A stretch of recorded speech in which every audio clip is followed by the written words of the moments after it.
Hey guys, I'm back. Well, it's been a year since my last YouTube video. Stick around to the end of the vid and I'll explain what's been going on and why there's a few changes in the air here behind the scenes. But in the meantime, let's get on to today's recipe. I'm making something sweet and slightly salty and downright addictive, and you are going to love every last bite. Check out this beautiful 4-ingredient peanut butter fudge on the One Pot Chef.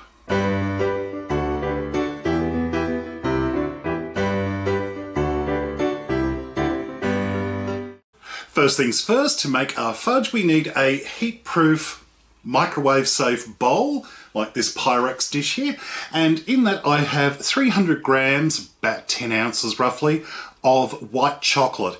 Now you can use any old white chocolate you like, but I recommend not using anything too expensive or fancy because we are just making some fudge here.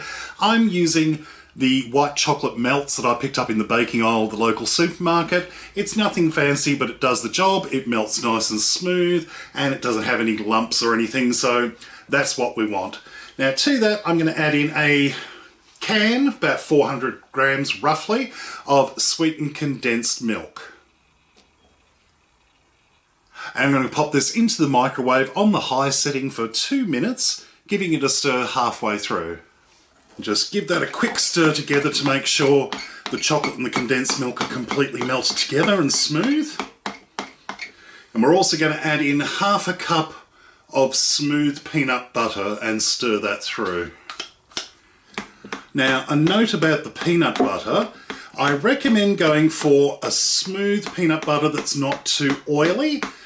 As if it's really oily, I find that this tends to end up with a fudge that doesn't quite set right and it's a bit greasy. But you also don't want to go for something too dry.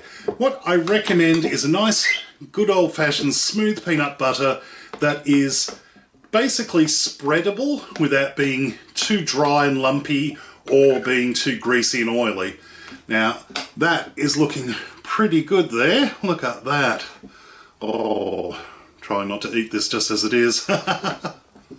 Next, I have a square cake pan, about 20 centimeters or 8 inches, which I have lightly sprayed with some spray-on oil, and I've put some non-stick baking paper into it, making sure there's a bit of an overhang on 2 sides. These are going to be our handles so we can lift our fudge out once it's set.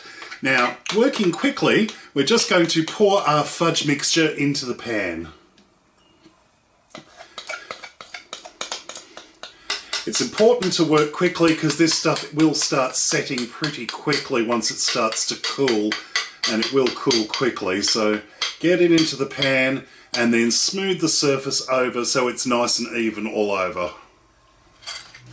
Give it a little shake like so, and then just to get rid of any excess air bubbles. Now this is entirely optional, but if you want to add a bit of crunch, I've just roughly chopped some roasted salted peanuts, and we're just going to spread them over the surface of the fudge. And just gently tap the peanuts ever so slightly, just enough to make sure they stick to the top of the fudge. And that's pretty much it. All we need to do is pop this into the fridge for about 2 to 3 hours, or until the fudge has set and is nice and firm. It's been a couple of hours and our fudge has set, so we can now lift it out of the pan. There we go, and just peel back the paper gently. And just using a sharp knife, we're just going to cut this into 16 even pieces.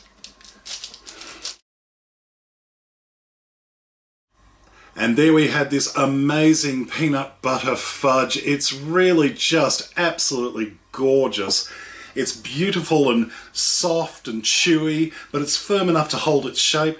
You've got the sweetness of the fudge, you've got the slight saltiness and creaminess from that peanut butter, and of course we've got the salted roasted peanuts on top, which help to add a nice little crunch and a bit of a difference in flavour between the sweet and the salt. It's absolutely adorable. Alright, let's get into this. Let's have a taste.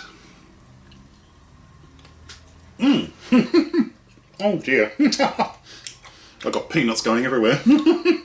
As you can see, it's very chewy and it sticks to the roof of your mouth. It's absolutely gorgeous.